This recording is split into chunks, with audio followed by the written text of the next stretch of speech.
Le voy a pedir a mi hermano Juan Carlos, que está acá, si él puede orar para que comencemos con este estudio bíblico. Amén, pastor. Vamos a orar entonces. Señor y Dios Padre, te damos gracias porque tú nos has permitido la bendición de poder haber vivido este día, Señor, junto a ti. Gracias, Padre, porque hasta esta hora, Señor, tú has estado con nosotros, nos has protegido, nos has guardado, Señor, y nos das esta oportunidad maravillosa, Señor, de poder escudriñar tu escritura. Bendice a los hermanos que se han conectado en esta hora, bendice su hogar, Señor, bendice su economía, bendice su cuerpo, Señor, dale salud, Señor. Señor, bendíceles también con energía, Señor, para que estén contentos, gozosos, Señor, y podamos aprender todos juntos hoy algo más de tu palabra. Lo rogamos en nombre de Cristo Jesús. Amén.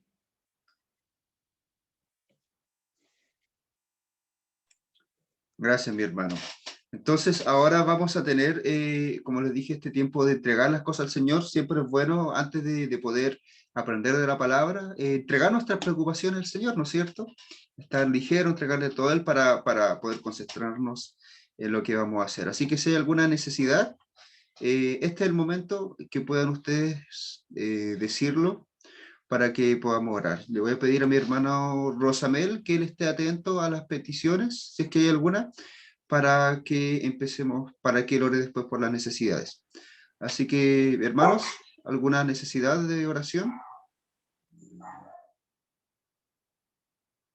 Mi hermano Raúl.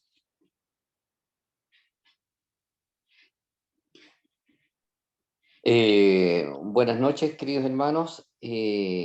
Quería pedirles hoy por el bebé de Gonzalo que nació, así que el pastor es tío, un bebé de 2 días recién, así que para que el Señor cuide ese bebé en su salud, cuide a la mamá también, que después de tener una guagua quedan muy adoloridas, qué sé yo, así que pedirles por la oración sobre la mamá y el bebé. Vamos a estar entonces orando por eso. ¿Alguien más? ¿Alguna petición? ¿Alguna gratitud?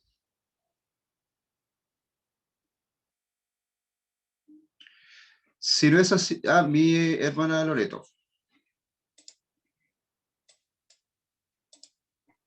Seguir orando por Dieguito, que el Señor haga su obra también en su corazón, porque a veces las cosas pasan para que uno le ponga atención a Dios, uno se olvida del Señor, sobre todo los jóvenes viven el día, y que el Señor lo ayude en todo lo que significa operar sus ojitos, la córnea, que no es palabra menor, pero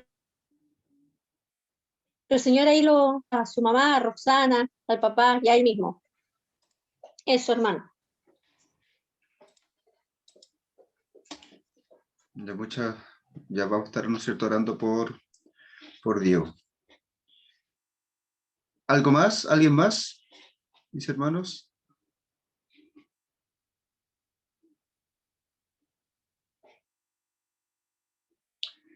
Hermano, entonces le voy a pedir al hermano Rosamel que él pueda orar para por estas, ¿cierto?, por estas peticiones.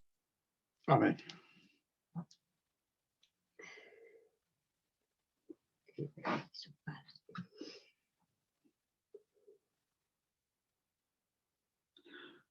Querido Padre que está en los cielos, Señor mi Dios Todopoderoso, estamos en tu divina presencia en esta noche, Padre amado. Finalmente, Señor, reconociendo cuál es tu gran poder y autoridad que tú tienes, Señor, sobre todas las cosas, Padre amado. En esta hora, Señor mi Dios, tu poder, tu autoridad que tú tienes, Señor, sobre todas las cosas, Padre amado. Te ruego en esta hora muy especial, Señor, por la petición, Señor mi Dios, de nuestro hermano Raúl, por el bebé, Señor, que recién ha nacido, Padre amado, ya pocos días, Padre Santo. Sea tu Señor, con él, Padre amado, poniendo tu poder, tu autoridad sobre él, Padre amado, para que lo protejas, Padre amado, de todas cosas que puedan afectar a un niño recién nacido, un niño, Padre amado. Señor, nosotros con ellos, con ella, Padre amado. Señor, sabemos que tú eres el único que puede, porque dice que tú amas a los niños, Señor. Y por eso te traigo en tus manos, Padre Santo, para que tú lo sigas en su crecimiento, amado Señor, de este bebé, no tenga ninguna dificultad, amado Señor, ninguna enfermedad que lo pueda atacar, Padre Santo, sino que seas tú cuidando, Señor, de todo peligro, Padre amado. Bendice a su madre también, Padre Santo. Guárdala, protégela, da la fortaleza, la fuerza. Se me dio, como decía mi hermano, Señor, que después de tener un bebé, queda con mucho dolor, Padre Santo. Pero sí, sabemos que tu hijo está en tus manos, Padre amado, y tú, Señor, restaurarás, Señor, a su madre, Padre amado, Señor me dio, porque estamos alabando y glorificando a un Dios poderoso, a un Dios que escucha nuestras peticiones, Padre amado. Por eso, Señor, esta petición de tu presencia, nuestro hermano Raúl, Padre Santo, igualmente, Señor, igualmente para su padre, Señor me dio, de este bebé, Señor, seas tú también con él, Padre Santo, que él ponga sus manos, su fe, su confianza en ti, Padre amado, para que, Señor, no haya ninguna dificultad, ningún problema, Señor, al crecimiento de esta guagua, Padre. También, Señor, a esta hora oramos por Diego, Señor, mi Dios. Oh Padre amado, tú conoces a este joven, Señor, mi Dios. Tú conoces su corazón, tú conoces su mente, tú conoces, Señor, sus ideales, Padre amado. Orando, Señor, que él pueda clamar a ti, Padre Santo. No sé si es creyente, Señor, pero Padre amado, te ruego que tú en su corazón puedas creer que hay un Dios que todo lo puede y todo para ti no hay imposible, Señor. Oh Padre amado, oramos, Señor, por los médicos, Señor, terrenales que van a intervenir, Señor, esa vista, Señor, que el Señor pueda colocar, Señor, la fe en ti, Señor, que tú harás, Señor, nos ahora en esos ojos, Padre amado, Señor, porque tú sabes que los médicos terrenales, tú le echas la sabiduría, Señor, para sanar, Señor, y para hacer operaciones, Señor, muy difícil, Padre amado. Señor, yo lo tengo por experiencia, Señor, mi Dios, que tú también pasé por los médicos terrenales a mi visión, Señor. Y gracias, Señor, mi Dios, porque quede bien, Padre amado. Que gracias por ellos, amado Señor. Bendice, Señor, este Diego, Padre amado, que tú seas con él en cada momento, Señor, de superación, Padre amado, y que pronto, Padre amado, podamos tener noticias buenas, Señor, que existe la hora en sus ojos, Padre amado, y que él pueda estar viendo nuevamente normal, Padre Santo. Señor, protege su visión, ama Señor, que todo lo que las manos de los medios terrenales puedan, Señor, operar, hacer una obra muy bien ahí, Padre Santo, en su ojo de Diego, Señor. Oh, Padre amado, se me queda una petición, te agradezco en tu presencia esta hora, Padre amado, muy especial también orando, Señor, por nuestro hermano Washington Rivera, Señor, con tu presencia, Señor. Tú seas con él, Padre amado. Señor, sabemos que tú solamente puedes hacer una obra grande en nuestro hermano, Señor. Seas quitando todo dolor, toda dolencia de su cuerpo, Padre amado. Señor, porque es tu hijo, Padre. Pues oramos, Señor, por nuestro hermano Washington, Señor. Los hermanos oramos por su familia, oramos por su esposa, oramos por todos en tu nombre. Si hay algún hermano en este momento está pasando por dificultades y problemas, enfermedades, Señor, también te dejamos en tu presencia, Padre, porque tú todo lo sabes, Señor, todo lo ves, Padre amado. Por eso te ruego esta hora que seas tú obrando, Señor, en cada hermano, Señor, que está pasando dificultades, enfermedades, Señor, ya sea cualquier índole de problemas, Padre amado, te lo dejo en tu presencia, Padre.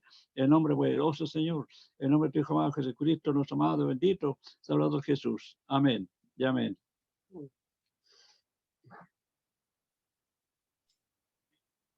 Amén. Muchas gracias, mi hermano Rosanel. Amén. Vamos entonces a comenzar con ¿no es cierto?, con este estudio bíblico. Bueno, contarles, ¿no es cierto?, que pues, estamos celebrando Semana Santa, así que al menos por este día el estudio bíblico no va a corresponder a lo que estamos sistemáticamente haciendo, que es estudiar Mateo. pero sí vamos a tener, ¿no es cierto?, un estudio con respecto al énfasis que estamos teniendo en esta semana, que es Semana Santa. Voy a compartirles la pantalla. Esperen un poquito.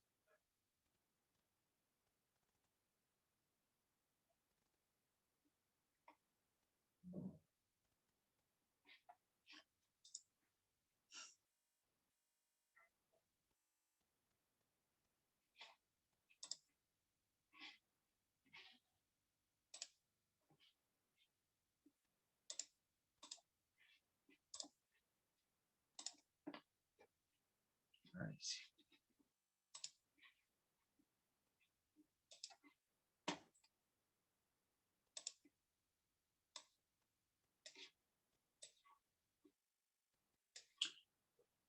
Ahí sí, mis hermanos. Bueno, hoy día, ¿no es cierto?, vamos a hablar un poco de Semana Santa, ¿ya? Y vamos a ver algunas características y vamos a tener un estudio, espero yo, un poco lo más posible dentro del tiempo que tenemos completo de lo que estamos celebrando y por qué lo estamos celebrando, ¿ya? Quiero preguntarles, antes de compartir la pantalla nuevamente, de acuerdo a lo que ustedes pudiesen saber de lo que está pasando, de lo que pasó en el tiempo de Jesús en Semana Santa, ¿qué estaría correspondiendo a los acontecimientos de esa semana en la época de Jesús? ¿Qué estaría acontecimiento ahora, un día jueves, en la vida de Jesús en ese tiempo? ¿Qué estaba pasando con Jesús un día antes de ser crucificado? Porque Jesucristo es crucificado el día viernes, ¿ya? ¿Y qué está pasando el día jueves, como a esta hora, por ejemplo, cuando él, antes de ser crucificado? ¿Alguien sabe?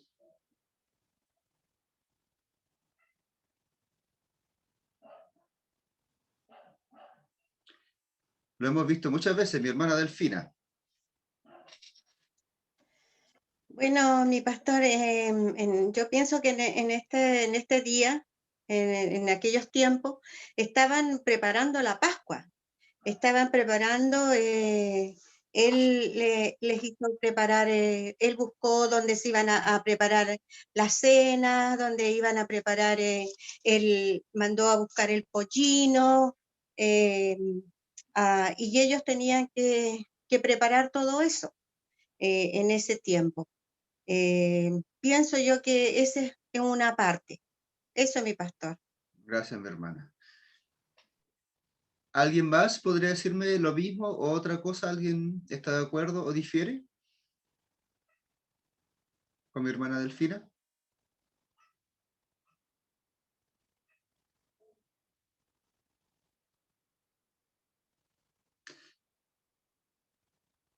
Hable ahora, Pastor, mi hermano Hernán.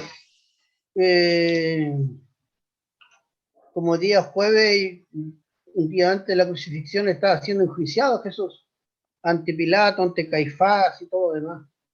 Porque todo el día jueves, inclusive la noche del jueves al viernes, él estuvo en juicio, que lo llevan de un lado para otro. Eso es más o menos. Ya, mi hermano Hernán. Gracias, mi hermano. ¿Alguien más?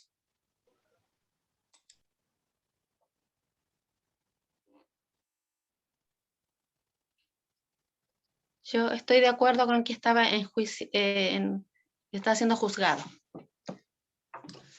a esta hora. Gracias, mi Lo habían hermana Claudia. tomado. Mis hermanos, como nosotros lo hemos visto muchos otros años, un día jueves como hoy día, Jesús estaba celebrando la Pascua.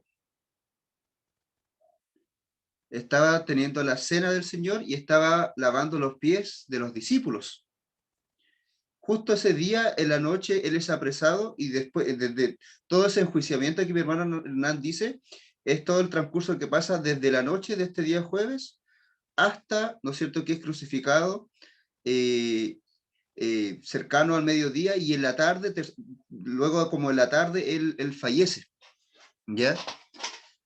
Pero en este tiempo, y muchas veces como Iglesia Bautista lo hicimos, que estuvimos estudiando o incluso hicimos el acto, ¿no es cierto?, de lavar los pies. Es porque justo en este momento él estaba celebrando la Pascua.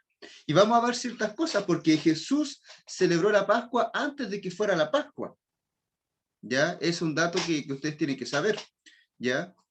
Y nos vamos a dar cuenta o nos vamos a dar cuenta de eso. Quería saber si ustedes sabían más o menos en qué momento estábamos en los relatos de la Biblia. Ahora sí, comenzando, ¿no es cierto? Vamos a hablar específicamente hoy día de tres puntos claros, que son primeramente la fiesta en sí, que es la fiesta judía de la Pascua, que nos va un poco a contextualizar en todo lo que va a pasar.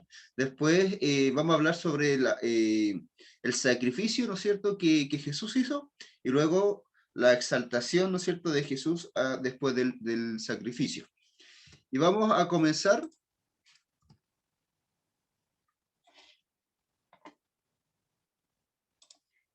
Vamos a comenzar, ¿no es cierto?, con esta fiesta judía de la Pascua. Mateo 20, del 18 al 20, es un texto bíblico que vamos a utilizar en los 3 puntos, porque este texto habla justamente de los 3 puntos que vamos a abordar hoy día, para estudiar un poco este tema de la Semana Santa. Y dice así: ahora vamos rumbo a Jerusalén, y el Hijo del Hombre será entregado a los jefes de los sacerdotes y a los maestros de la ley. Ellos lo condenarán a muerte y lo entregarán a los gentiles para que se burlen de él, lo azoten y lo crucifiquen, pero al tercer día resucitará. Mateo 20, del 18 al 20. Es interesante porque este texto es claramente la narración de algo que va a pasar, pero justamente tiene los 3 puntos que vamos a tocar. Y si ustedes ven ahí o logran ver la presentación, quizás en los celulares se ve un poco chico, no lo sé bien, pero dice: yo oscurecí en negrita, ¿no es cierto? Ahora vamos rumbo a Jerusalén. Este acto, ¿no es cierto?, o esta frase que dice ahora vamos rumbo a Jerusalén, interpreta y simboliza el mismo acto de que ellos iban a celebrar la Pascua, ¿ya? Nosotros vemos ahí, les tengo una imagen, ¿no es cierto?, que es este pan, ¿no es cierto?, con este vino, que es lo que a nosotros nos representa la cena del Señor, ¿no es cierto?, lo que ellos celebran para la Pascua. Pero nosotros, si empezamos a investigar un poco la Pascua en sí, no es exactamente lo que ellos celebraron, ¿ya? Sino que Jesús lo hizo así de alguna forma porque él quería entregar un mensaje en cuanto a él mismo, ¿ya? Eso es lo que, ¿no es cierto?, nosotros podemos ver, al menos de lo que nos está mostrando este texto, que ahora vamos rumbo a Jerusalén. Vamos a hablar un poco de lo que es la Pascua. Éxodo 2:12, del 25 al 27 dice: y cuando entréis a la tierra del Señor, a la tierra que el Señor os dará, como ha prometido, guardaréis este rito, y sucederá que cuando vuestros hijos os pregunten: ¿qué significa este rito para vosotros?, vosotros diréis: es un sacrificio de la Pascua al Señor, el cual pasó de largo las casas de los hijos de Israel en Egipto cuando hirió a los egipcios y libró nuestras casas. Y el pueblo se postró y adoró. Bendita sea la palabra del Señor. Esta palabra es hermosa porque nos muestra, ¿no es cierto?, y nos habla un poco de lo que pasó en la Pascua. ¿Alguien puede, de acuerdo a lo que he leído acá, decirme qué celebramos o qué celebra la Pascua, mis hermanos? Saqué la imagen para poder verles, pero de los que estamos acá, ¿alguien sabe qué celebración es la Pascua? ¿Qué se está celebrando?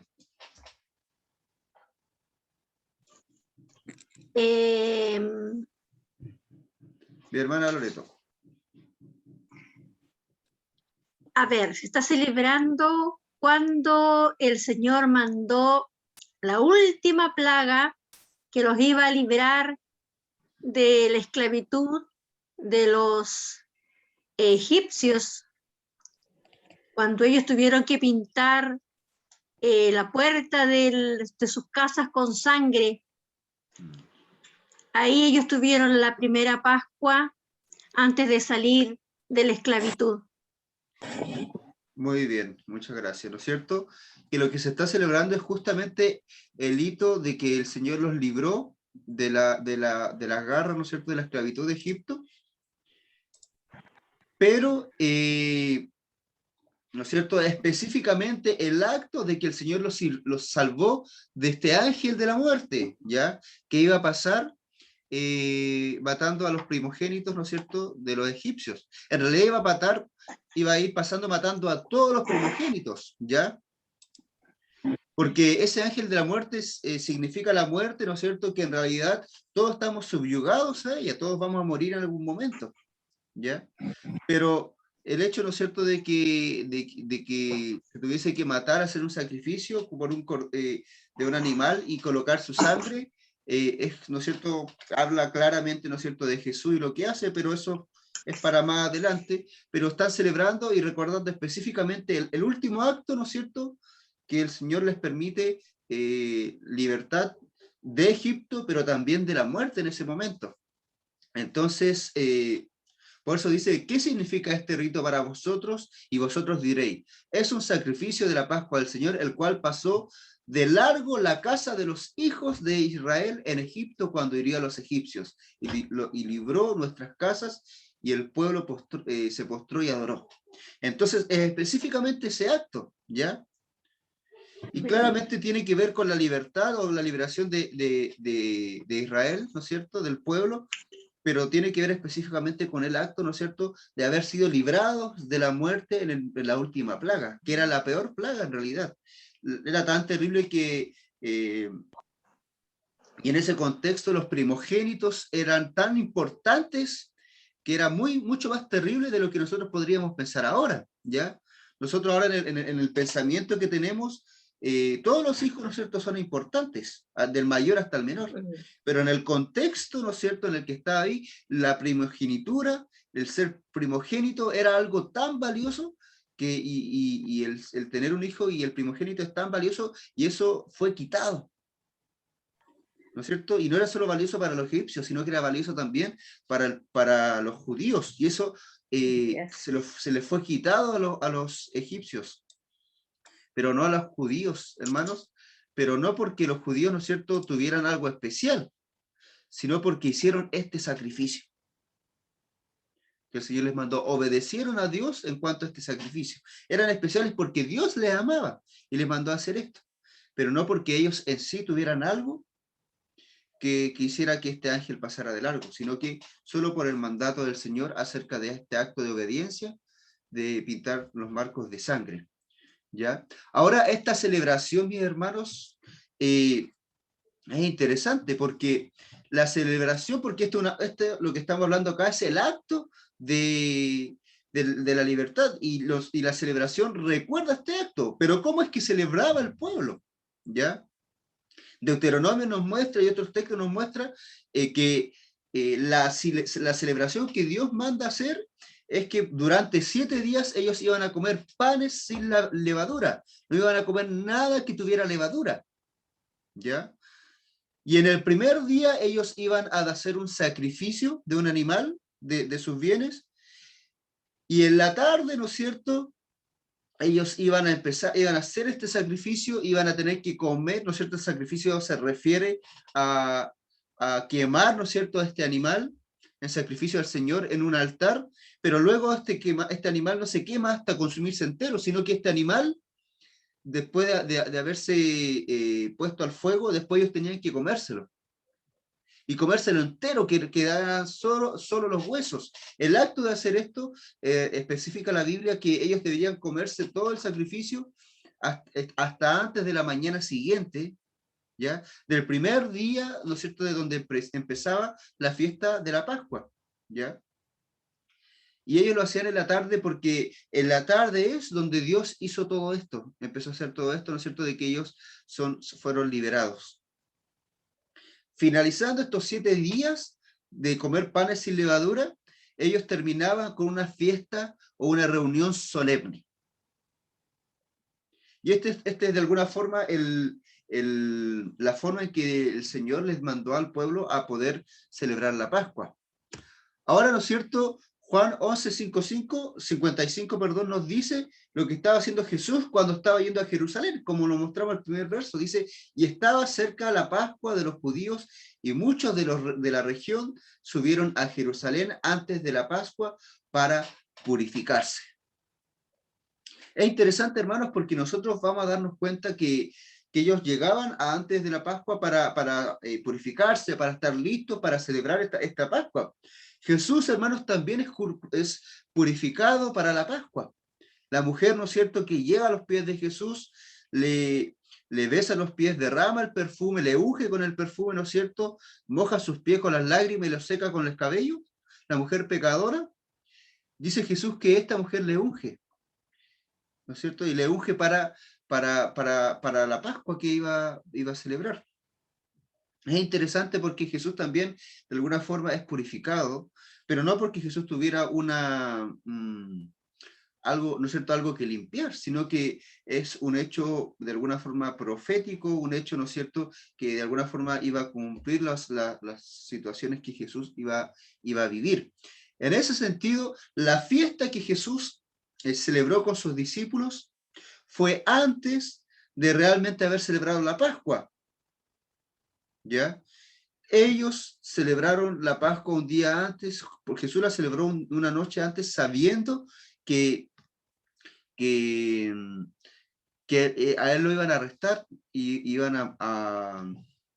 iba a ser crucificado. ¿Ya? Él tenía que haber celebrado la Pascua el día viernes, pero la celebra el día jueves con sus discípulos, en un acto íntimo de ellos, ¿ya? Y la celebra de una forma diferente. Él, ¿no es cierto?, claramente utiliza el tema del pan y utiliza el tema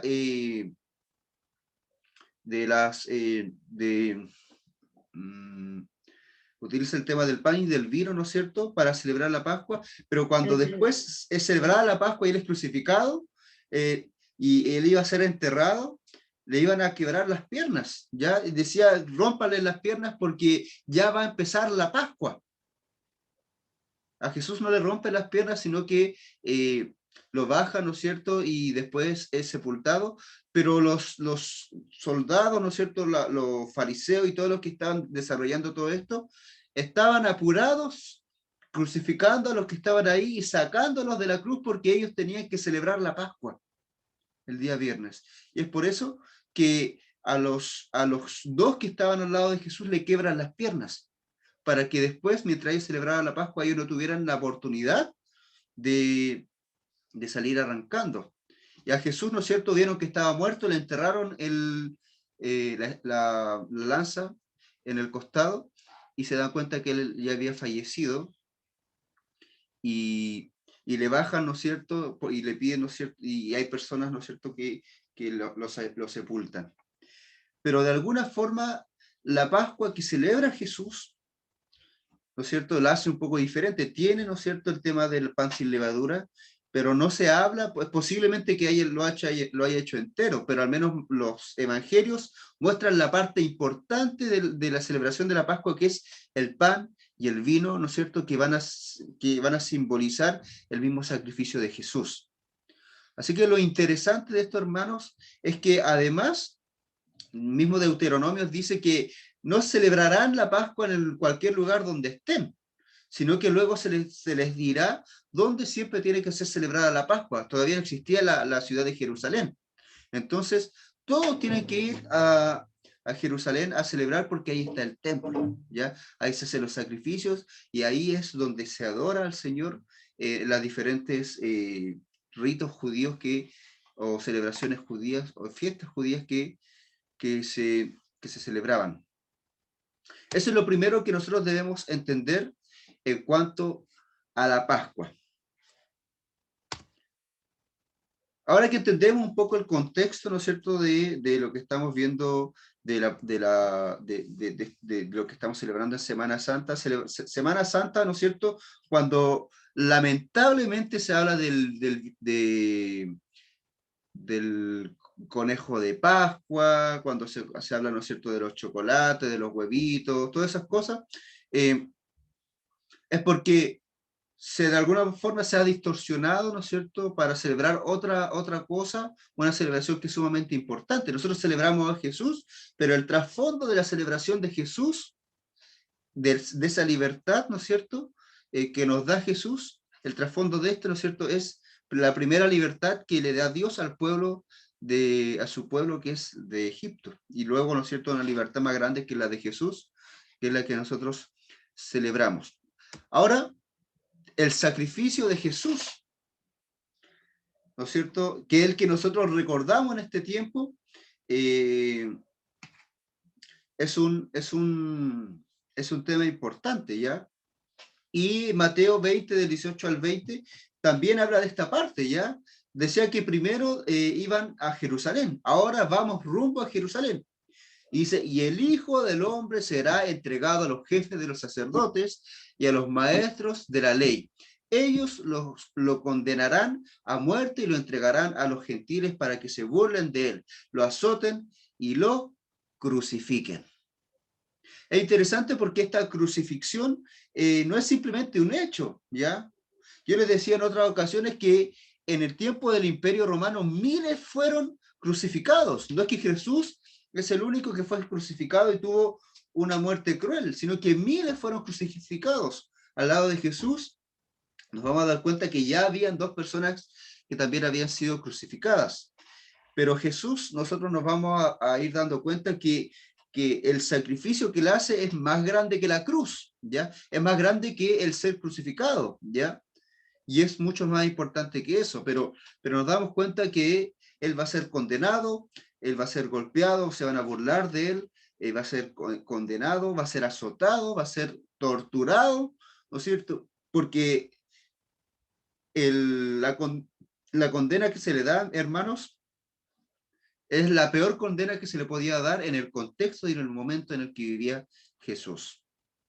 Ahí vemos un dibujito, ¿no es cierto?, donde están las tres cruces, ¿no es cierto?, que, donde Jesús había sido crucificado junto a las tres personas, ¿no es cierto?, que Jesús sí era inocente y los demás eran culpables. Uno de ellos, ¿no es cierto?, se arrepiente.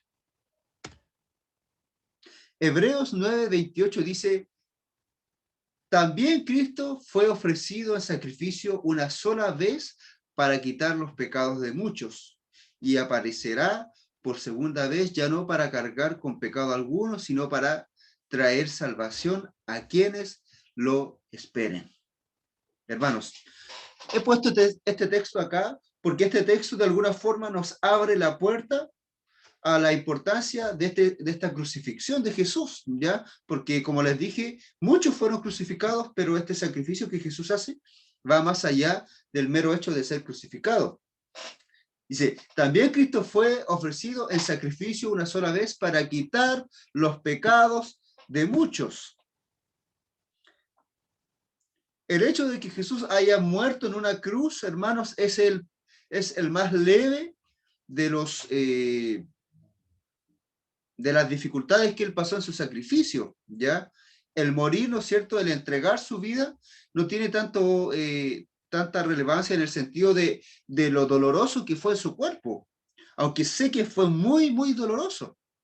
Pero si nosotros nos vamos al ámbito espiritual, hermanos, debemos primeramente darnos cuenta que Jesús murió en esa cruz siendo inocente. Cuando me refiero a que fue inocente, lo primero que debemos saber es que fue inocente de los cargos que se le impusieron, ¿ya? Los cargos que se le impusieron era blasfemia. Y Jesús nunca blasfemó, Jesús nunca dijo nada, ¿no es cierto?, que no fuera la verdad.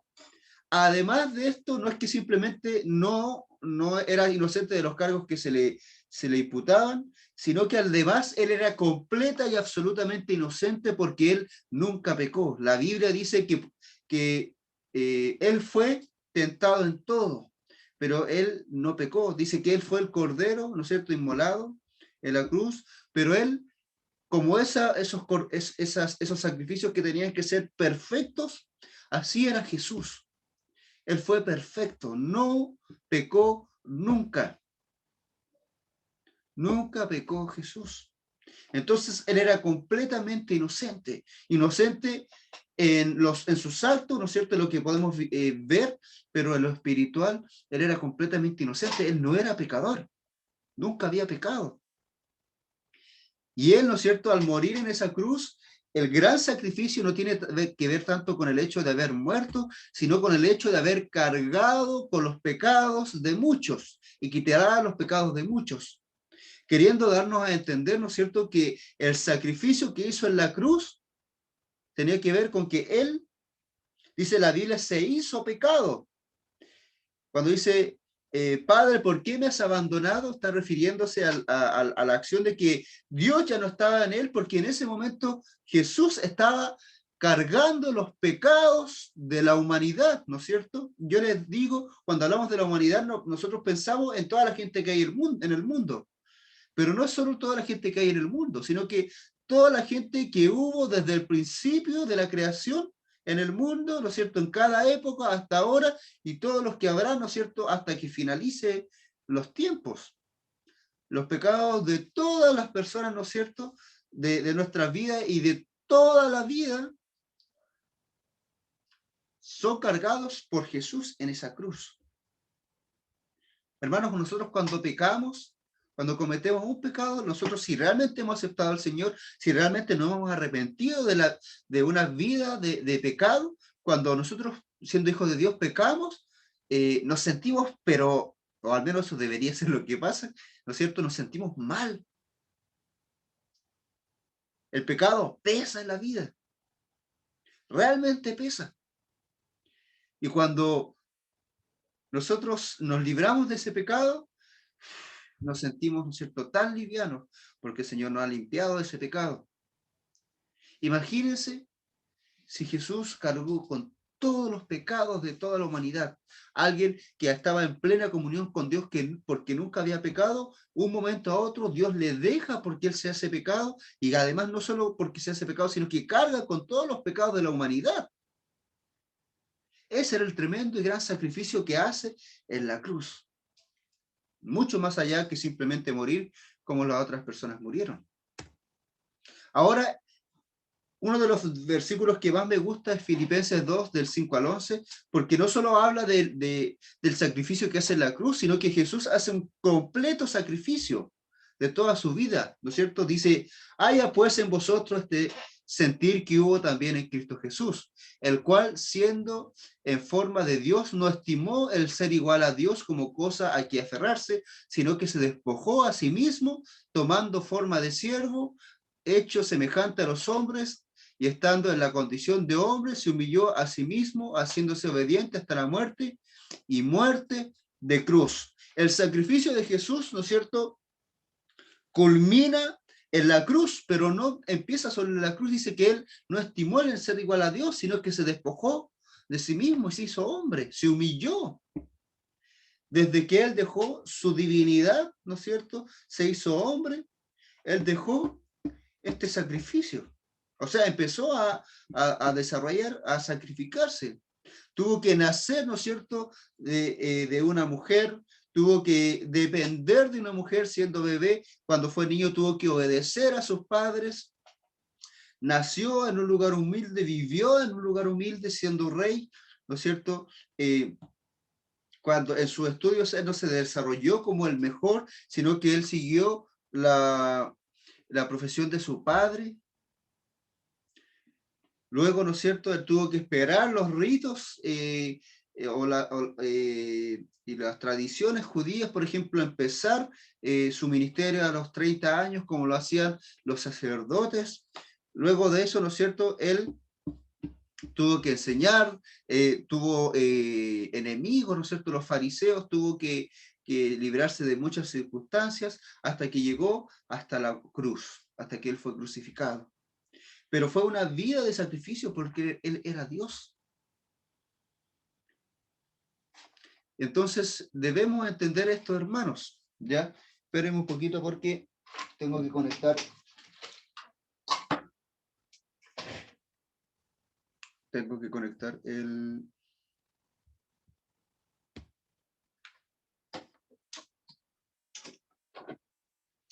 el cargador. No se me va a apagar el computador.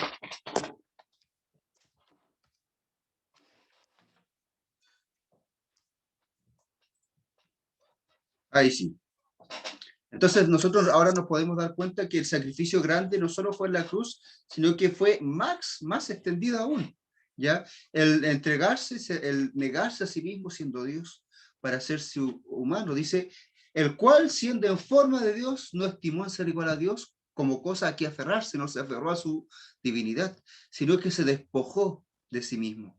Dice, tomando forma de siervo. Y esa es la palabra clave, de siervo. No forma humana, dice forma de siervo. Hecho semejante a los hombres, estando en la condición de hombre, se humilló a sí mismo, haciéndose obediente hasta la muerte y muerte de cruz. Entonces nos damos cuenta de la importancia de este texto. Entonces, nosotros ahora nos damos cuenta que el sacrificio de Jesús fue un sacrificio más allá que simplemente una muerte en una cruz, sino que fue algo espiritual y algo que nació desde que Él se negó a sí mismo y al hacerse hombre, al venir a este mundo a encarnarse.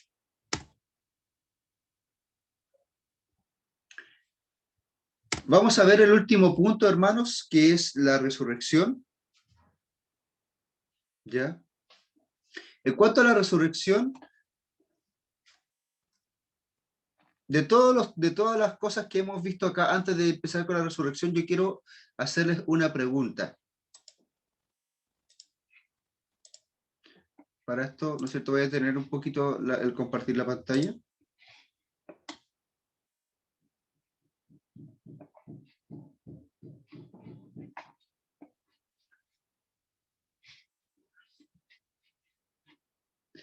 Ya, voy a hacer una pregunta. Hermanos, cuando en teología se habla de que, o le voy a preguntar a usted antes de explicarles, ¿cuál es el acto fundamental de la fe, o el hecho fundamental que realizó Dios para la fe? ¿Qué fue lo que hizo Dios tan importante para nosotros, para que nosotros tuviésemos la fe que tenemos ahora? ¿Alguien sabe? La acción más importante que hizo Jesús, o que pasó con Jesús. Mi hermana Delfina. Ya. La resurrección, cuando Ya, Él resucitó. Ya, mi hermana Delfina. ¿Alguien más, mi hermana Loreto, quiere decir usted? Para mí es la muerte, el sacrificio del Cordero sin mancha por todos los pecados del mundo. Gracias, mi hermana Loreto. Hay dos, ¿no es cierto? ¿No es cierto? Dos respuestas.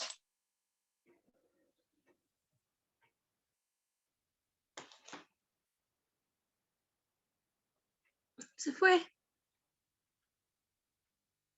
Ah, apreté sin querer el... Se fue la voz.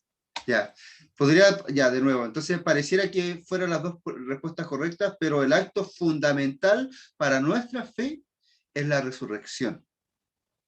Y nos vamos a dar cuenta de esto mientras vamos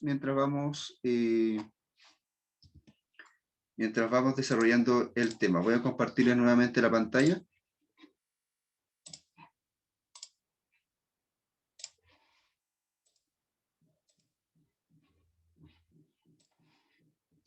Ahí sí. Vamos a seguir, ¿no es cierto?, con la resurrección.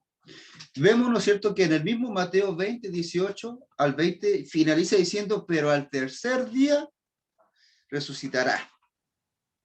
¿No es cierto? Decía primero, ahora vamos rumbo a Jerusalén, y después dice, y el Hijo del Hombre será entregado a los jefes de los sacerdotes, los maestros de la ley, ellos no lo condenarán a la muerte, lo entregarán a los gentiles para que se burlen de él, lo azoten, lo crucifiquen. Dice, pero al tercer día resucitará. Y esto cambia todas las circunstancias y toda la situación. Nosotros sabemos que al tercer día, ¿no es cierto?, el día domingo en la mañana, las mujeres van temprano, ¿no es cierto?, a la tumba de Jesús, y ellas ven, ¿no es cierto?, se dan cuenta que esta tumba está abierta y no hay nadie adentro, y ellos se asustan porque algo había pasado. Y aparece el ángel, ¿no es cierto?, que les dice que no se asusten, que Jesús ha resucitado. Y vamos a ver el texto que dice en Mateo 28, del 5 al 6, nos habla un poco de esto. Dice, el ángel dijo a las mujeres, no tengan miedo, sé que ustedes buscan a Jesús, el que fue crucificado. No está aquí, pues ha resucitado tal como dijo. Vengan a ver el lugar donde lo pusieron. Y es ahí, ¿no es cierto?, donde las mujeres van, entran y ven, ¿no es cierto?, la tumba donde no hay nadie. ¿No es cierto? Es maravilloso este texto y bendita sea la palabra del Señor en este caso, porque nos muestra el acto fundamental de la resurrección, ¿ya? Primera de Corintios 15, del 7 al 20 nos dice, y si Cristo no resucitó, vuestra fe es vana. Aún estáis en vuestros pecados. Entonces también los que durmieron en Cristo perecieron. Y si esta vida solamente esperamos en Cristo, somos los más dignos de conmiseración de todos los hombres. Mas ahora Cristo ha resucitado de los muertos, primicia de los que murieron, es hecho.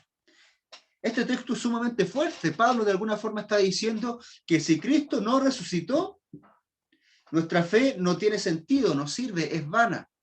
Y ahora estaríamos en nuestros pecados. No se nos hubiesen perdonado nuestros pecados, hermanos. Dice, entonces, los que están durmiendo en Cristo, los que murieron por Cristo, hubiesen perecido, no hubiesen estado con el Señor, hubiesen perecido. ¿Por qué?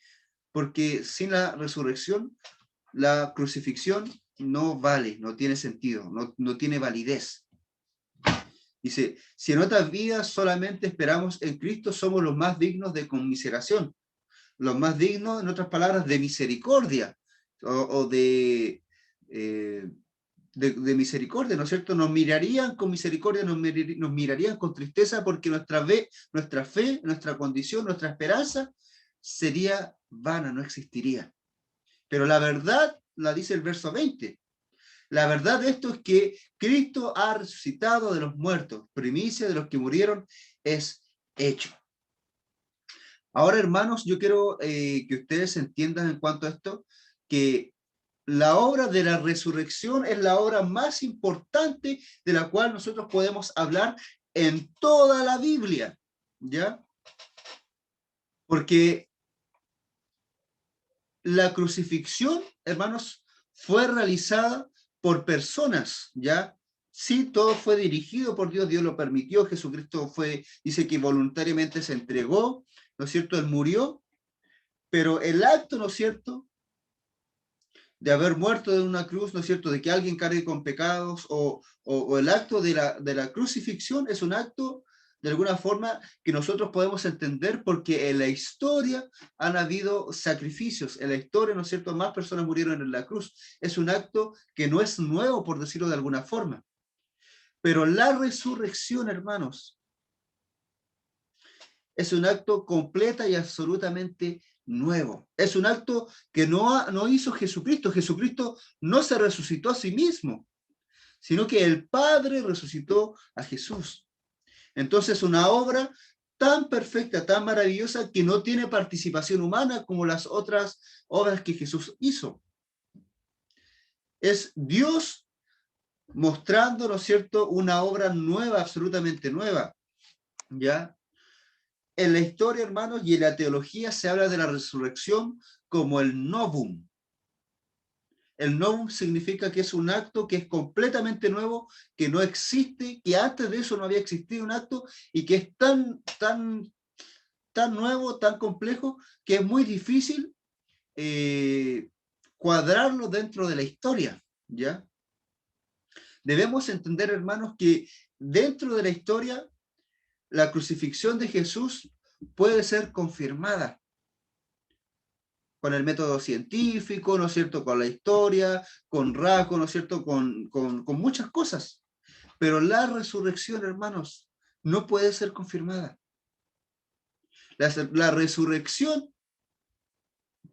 dentro de de la historia es un acto que solo es divino, que solo es de Dios, donde la creación no participa de esto. Solo podemos acceder a la resurrección a través de la fe. Solo por fe nosotros podemos reconocer que servimos a un Dios vivo, a un Cristo vivo. Y esto es aún más importante, ¿no es cierto? Cuando Tomás, ¿no es cierto?, no creía que Jesús había resucitado, ¿no es cierto? Solo cuando yo pueda tocar, ¿no es cierto?, las heridas que él tiene, voy a creer que él resucitó, y cuando Jesús viene a él, ¿no es cierto?, y toca sus heridas, ¿no es cierto?, y ahí él cree y le adora. Tiene este encuentro con este Jesús resucitado. Pero Jesús dice, bienaventurados, ¿no es cierto?, aquellos que creen sin haber visto. ¿No es cierto?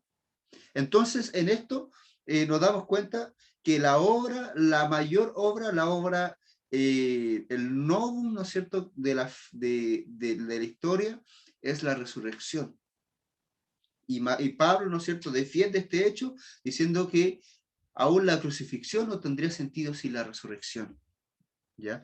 La crucifixión en sí, hermanos, lo que hace es reconciliarnos con Dios. La crucifixión nos reconcilia con Dios porque alguien paga, ¿no es cierto?, la deuda que teníamos con Dios a través de la muerte. Pero la resurrección es la que nos da vida, la que nos da la salvación. La resurrección es la que nos da la esperanza de un cielo nuevo y una tierra nueva, porque es, ¿no es cierto?, primicias de los... más ahora Cristo ha resucitado de los muertos, primicias de los que durmieron es hecho. Él nos muestra la esperanza de los que durmieron, que un día van a resucitar. Una tierra, ¿no es cierto?, que ha sido corrompida por el pecado, en algún momento va a ser restaurada por Dios en un cielo nuevo y una tierra nueva. Cuando Cristo venga, ¿no es cierto?, vamos a ser nuevos, vamos a ser renovados completamente, vamos a tener cuerpos nuevos, ¿no es cierto?, vamos a ser completamente diferentes, porque Cristo resucitó y nos da esta esperanza. Es importante que nosotros sepamos claramente cuál es el hecho fundamental de la fe. Filipenses 9, del 9 al 11, ¿no es cierto?, que es lo que sigue de lo que leí, perdón, Filipenses 2, acá me equivoqué, es Filipenses 2, del 9 al 11, dice, por lo cual, ¿no es cierto?, cuando decía que no estimó en ser igual a Dios, sino que se humilló a sí mismo, se hizo en forma de siervo, semejante a los hombres, y ¿no es cierto?, que se entregó hasta la muerte y muerte de cruz. Y luego dice, por lo cual Dios también le exaltó hasta lo sumo y le dio un nombre que es sobre todo nombre, para que en el nombre de Jesús se doble toda rodilla de los que están en los cielos y en la tierra y debajo de la tierra, y toda la lengua confiese que Jesús es el Señor, para gloria de Dios Padre. Entonces este Jesús que resucitó, no simplemente resucitó, sino que él fue exaltado, ¿ya? Exaltado. Ahora hablamos de un Jesús exaltado, un Jesús que está a la diestra del Padre, no con este cuerpo terrenal, ¿no es cierto?, habiendo sido exaltado, ¿no es cierto?, cuando Jesús le muestra a los discípulos, a estos 3 discípulos, su transfiguración, para que ellos supieran cómo ahora Jesús había sido exaltado, ahora está a la diestra del Padre. Lo interesante de esto, hermano, es que la escena que nos muestra estos versos nos habla, ¿no es cierto?, de que luego toda rodilla se inclinará ante el Señor, ¿no es cierto?, en el cielo, en la tierra y debajo de la tierra, y toda lengua confesará que Jesús es el Señor, para gloria de Dios Padre. Y esto tiene que ver no con el hecho de lo que está pasando ahora, estamos ahora en pecado. Esto es la obra que pasará cuando el Señor venga, cuando todo haya sido renovado, ¿no es cierto? Toda lengua confesará que Jesús es el Señor, todos se arrodillarán ante Él, porque va a haber un cielo nuevo, una tierra nueva. Entonces esto nos muestra de alguna forma la esperanza que la resurrección de Jesús nos muestra a nosotros. Entonces por eso nosotros debemos entender que la resurrección, esa resurrección de Jesús al tercer día, es el hecho primordial de nuestra fe. Nosotros siempre hablamos de la cruz, siempre hablamos de que Jesús murió, de que Jesús se sacrificó por nosotros, que nos salvó de nuestros pecados, pero Él resucitó. Y esta es la obra fundamental en la cual debemos basar nuestra fe. Ya para ir terminando, hermanos, debemos reflexionar. Yo acá les pongo un dibujito de Jesús, ¿no es cierto?, estando con alguien, con un enfermo o una persona que estaba en alguna necesidad. Cuando nosotros hablamos del sacrificio de Jesús, de la resurrección de Jesús, nosotros estamos hablando simplemente del hecho de que Dios mismo, Jesús siendo Dios mismo, se preocupó de las necesidades de la humanidad. Nuestra mayor necesidad era ser libres del pecado y ser reconciliados con Dios. Y Jesús vino a suplir esta necesidad espiritual y eterna. A la vez, Él vino a este mundo a mostrarnos lo que iba a hacer mediante, ¿no es cierto?, el suplir las necesidades de las personas aquí in situ, ¿no es cierto?, liberando a las personas, sanando a las personas, ayudando, ¿no es cierto?, alimentando incluso a las personas, entregándole, ¿no es cierto?, la predicación, las buenas nuevas, y de alguna forma Jesús vino a suplir esta necesidad tan grande que tenía el ser humano. Y cuando Jesús resucita, ¿no es cierto?, es exaltado, también suple la necesidad del ser humano de la esperanza, de que un día vamos a ser, ¿no es cierto?, nosotros también resucitados y transformados con Él. Porque Él dice, ¿no es cierto?, que somos coherederos de Jesús. Entonces, cuando nosotros recordamos en este tiempo a Jesús, no recordamos simplemente un sacrificio, no recordamos simplemente una resurrección, no recordamos que Él simplemente nos benefició a nosotros, sino que ahora nosotros participamos, siendo hijos de Dios, siendo, ¿no es cierto?, siervos de Jesucristo, siendo coherederos de Jesús.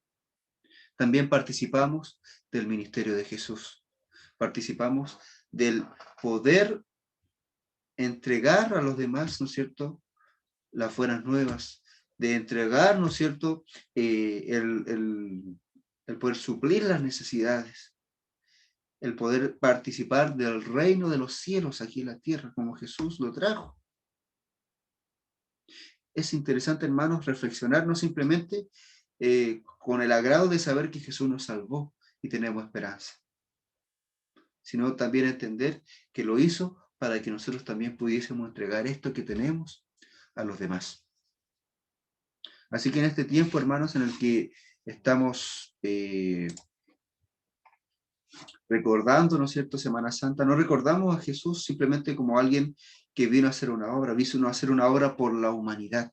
De tal manera amó Dios al mundo, ¿no es cierto?, que envió a su Hijo unigénito para que todo aquel que en Él cree no se pierda, mas tenga vida eterna. Eso quiere decir que no se trata simplemente de nosotros, yo, sino que se trata también del prójimo. Jesús dice que vino a servir y no a ser servido, a dar su vida por muchos. Entonces, nosotros tampoco venimos acá y Jesús no viene a que nosotros seamos servidos, sino que el Señor nos muestra el formato de servir. Así que, mis hermanos, ya para ir finalizando, acá hay una pregunta. Creo que si hubiese pintado con sangre los tinteles, ya la pregunta es si los egipcios hubiesen pintado los tinteles con sangre, se hubiesen salvado de alguna forma.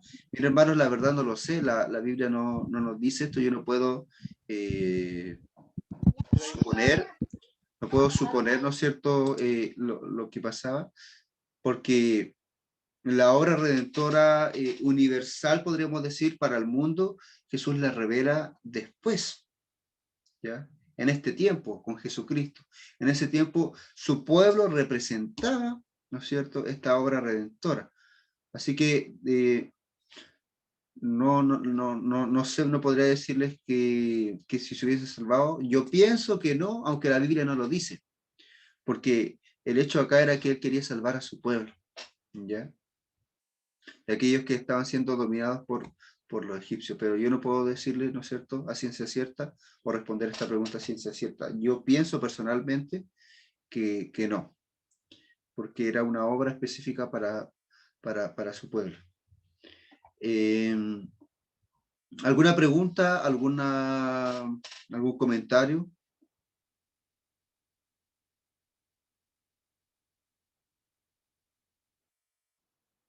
Hermano Hernán. Sí, pastor, referente a la pregunta y a lo que estamos viviendo ahora nosotros, hay diferentes comentaristas referente a los días y no duda, o sino independientemente que no es lo importante el día que celebró Jesús la cena o no. Pero yo tengo un comentarista de Mario Henry que dice, resulta imposible colocar en tan breve tiempo todos estos sucesos, de cuando empezó todo. Si usted lee, por ejemplo, Mateo del capítulo 20, la crucifixión viene a ser por ahí, y resurrección, capítulo 27, 26, dice.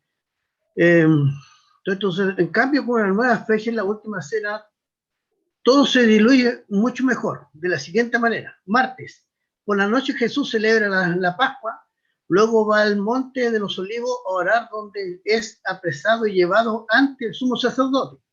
Miércoles, por la mañana tiene lugar la primera sesión del Sanedrín, que escucha a los testigos. Por la noche Jesús la pasa en la cárcel de los judíos. Jueves, por la mañana delibera por segunda vez el Sanedrín y condena a muerte a Jesús. Inmediatamente es llevado ante Pilato, quien lo interroga y lo envía a Herodes esa noche. Jesús la pasa en la cárcel de los romanos. Viernes, por la mañana Pilato recibe por segunda vez a Jesús, lo hace flagear, lo corona de espinas, pronuncia la sentencia y lo manda a crucificar. A las 3 de la tarde muere en la cruz. También dice que es imposible, o sea, dice, es imposible o no era normal dar un veredicto un día antes de la Pascua, que sería el viernes. Por eso el jueves sería condenado Jesús, dentro de la ley de los judíos. Además, el día empezaba a las 5 de la tarde. Por ejemplo, el jueves a las 5 de la tarde ya pasaba a ser viernes, no como nosotros ahora, que a las 12 de la noche. Son cosas que me colocan los comentaristas que se dedican a buscar estas cosas. Pero, independientemente, lo importante, como decía usted, que nosotros debemos saber que Jesús, la muerte y resurrección, afirma nuestra fe en nuestro Dios. ¿Ya? Eso nomás como comentario, pastor, leí aquí yo el comentarista que tengo acá en un libro. Gracias, mi hermano Hernán. Sí, es para seguir investigando más, ¿no es cierto? Y ver, ¿no es cierto?, cada vez de mejor forma como tal vez fueron los acontecimientos, ¿no es cierto?, de todo de este tiempo, ¿ya? Cada evangelio, ¿no es cierto?, muestra de forma diferente los acontecimientos de acuerdo a la intención que tiene el autor. Entonces ahí hay que ir cada vez investigando más para ver lo más parecido a lo que pudo haber sucedido. ¿Alguna otra pregunta o comentario más? Hermana Delfina. Bueno, yo estaba escuchando a nuestro hermano Hernán, que yo pienso que si Jesús, ¿no es cierto?, murió a las 3 de la tarde, como dice nuestro hermano Hernán, así que dice que él tuvo 3 días y 3 noches en el corazón de la tierra. Si él murió el día viernes, poniéndole el día viernes a las 3 de la tarde, como dice él, se supone que a las 3 de la tarde del día sábado es un día. Hasta el día domingo serían 2 días. Y se supone que él resucitó el día domingo. En realidad ahí yo, la verdad que no entiendo, porque dice que estuvo 3 días y 3 noches en el corazón de la tierra. Ahí estoy como un poquito perdida. Eso era un comentario nada más, mi pastor. Gracias, mi hermana. Al final, sí, muchos comentaristas tratan de averiguar eso o tratar de organizarlo viendo el tema de los días, cómo están compuestos judíamente, ¿no es cierto? Que comienza el día en la tarde, después termina, ¿no es cierto?, al siguiente día en la tarde.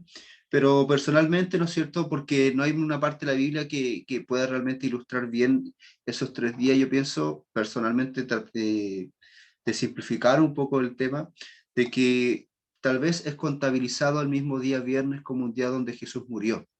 ¿Ya? No es algo que diga realmente la Biblia, pero es de alguna forma donde, como yo puedo pensar, tal vez, que son contados 3 días, ¿ya? Contando el día viernes también como un día donde Jesús que murió, porque cuando hablamos de la palabra días, hermanos, cuando en el Génesis se habla, y el primer día, ¿no es cierto?, tiene diferentes significados la palabra día, ¿ya? La palabra día en el hebreo significa un segmento de tiempo, significa un día en cuanto al sol, ¿no es cierto? En cuanto al sol, ¿no es cierto?, hace toda su traslación, pero también significa un, un segmento de tiempo. Entonces, cuando se habla de día, no solo se habla, ¿no es cierto?, del día que nosotros conocemos o el día que conocían los judíos, sino que también se refiere a un tiempo en específico,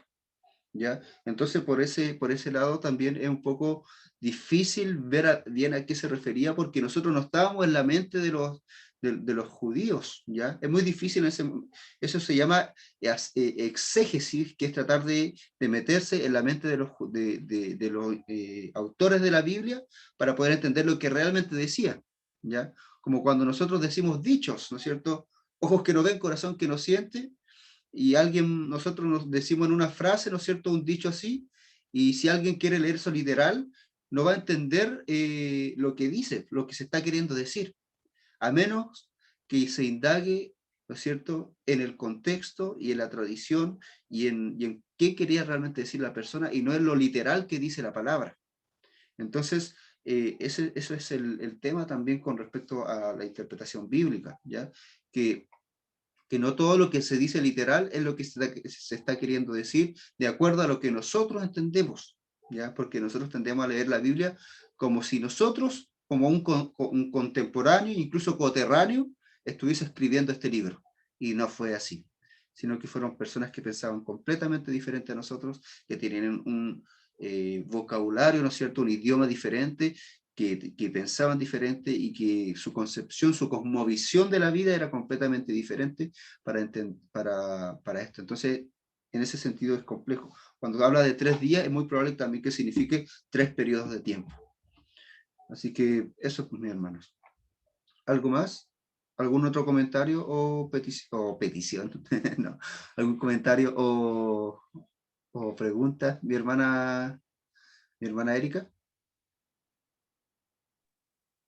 Pastor, bueno, le doy gracias al Señor porque el Señor nos enseña cada día, pero hoy día me hicieron comentario 3 personas que son cristianas con respecto a la comida con este fin de semana. Estaban preocupadas que no habían alcanzado a comprar pescado. Entonces también sería bueno que a lo mejor hay hermanos que todavía no entienden y sería bueno también que a lo mejor usted lo pudiera explicar en palabras simples. Gracias, mi hermana. Sí, la verdad, el tema de comer en el fin de semana, evitar comer carne, ¿no es cierto? O sea, pescado, comer pescado no hay ningún problema, el pescado es súper rico, es saludable, ¿no es cierto? Todas esas cosas, pero más que nada es una tradición que nace del catolicismo, que tiene que ver con el hecho de guardar respeto ante comer carne, porque Jesús entregó su cuerpo, ¿no es cierto?, su carne, por decirlo de alguna forma, dentro de esos días. Pero es simplemente una tradición que uno la puede seguir simplemente porque está dentro de un contexto, ¿no es cierto? No es malo comer carne, o comer un pescado si si uno lo hace por el mero gusto de hacerlo, pero no porque vamos a estar ofendiendo al Señor por comer esas cosas, ¿ya? En absoluto. De hecho, la misma tradición y la misma celebración judía comenzaba con este sacrificio y ellos tenían que comerse todo el animal hasta antes de que saliera el sol. Entonces, no es cierto, no tiene un sentido real espiritual, ¿ya? Sino que es simplemente una tradición que podemos o no seguir, la cual es, pienso yo, inofensiva, de acuerdo con el corazón que lo hagamos. Mis hermanos, ¿algo más? Hoy día han habido hartas preguntas. Ya, pues mis hermanos, vamos entonces a orar para ir finalizando, ¿no es cierto? Y recordarles que mañana nosotros tenemos culto recordando la crucifixión de Jesús a esta misma hora, a las 20 horas, ¿ya? Es un culto no muy largo, ¿no es cierto? Pero es un culto que celebramos recordando a Jesús, ¿ya? Yo les voy a mandar el día de mañana el link, ¿no es cierto? La invitación para que podamos participar de este culto, ¿no es cierto? Que tiene enfoque en cuanto a la crucifixión. Vamos a orar. Padre Santo, estamos aquí delante de su presencia para darle gracias porque usted es bueno con nosotros, nos bendice y nos ayuda, Padre. Gracias porque podemos recordar, Padre Santo, lo que usted ha hecho por nosotros. Usted, Jesucristo, vino a la tierra, entregó su vida por nosotros y nos ha dado salvación. Nos ha dado esperanza porque ha resucitado de entre los muertos. Cuán grande es usted, y le adoramos y glorificamos y le agradecemos porque entendemos estas maravillas, porque reconocemos, Señor, su grandeza y quién es usted para nosotros, Padre. Nos humillamos ante usted, Padre, incluso si hemos pecado de alguna forma, Señor, si hemos pecado, reconocemos nuestro pecado, reconocemos que somos pecadores. Perdónenos, Señor, porque un Dios te murió en la cruz por nosotros. Límpianos de todo mal, Padre mío, y con esperanza, Señor, sabemos que tenemos vida, Señor, porque usted es un Dios que ha vencido a la muerte, Padre. Queremos adorar, glorificar su nombre, honrarle, Señor, y le pedimos que podamos, Señor, celebrar, Señor, esta Semana Santa, Padre mío, estos días, Padre mío, adorándolo a usted, Señor, glorificando y honrándolo a usted, Señor, porque usted ha hecho maravillas, Señor, en nuestras vidas, Padre Santo, y ha dado salvación, y va a seguir dando salvación a todo aquel que confiese que Jesús es el Señor.